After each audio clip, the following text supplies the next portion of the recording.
Ayon sa tindero ng baboy dito sa Q-Mart na si Toto Arcosa, bumaba ang presyo ng kanyang mga paninda magmula nang mag-umpisang bumaba ang presyo ng langis. May panawagan din siya sa gobyerno. Sana bumaba na lahat.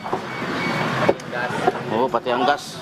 Base sa direktiba ni Pangulong Marcos Jr., ang pag-import ng dagdag na 150,000 metric tons ng baboy para ngayong taon. Sa ilalim ng Executive Order No. 116, itinataas ang minimum access volume ng ini-import na baboy na may mas mababang taripa upang mapanatiling mababa ang presyo sa merkado.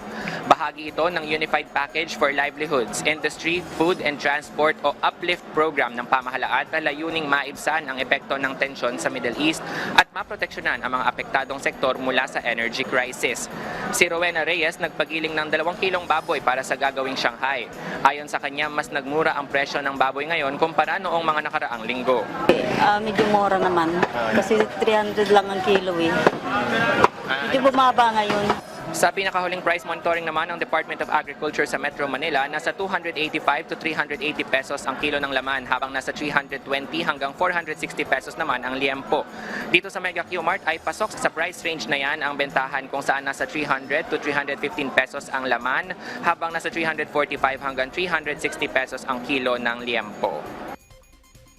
Ay sa mga medyo tight naman ang budget, may mabibili dito na buto-buto na nasa 150 pesos lang ang kilo. Perfect yan para sa mga sinabawang ulam at mga ulam na may sarsa. Ice? Maraming salamat, Carlo Candelaria.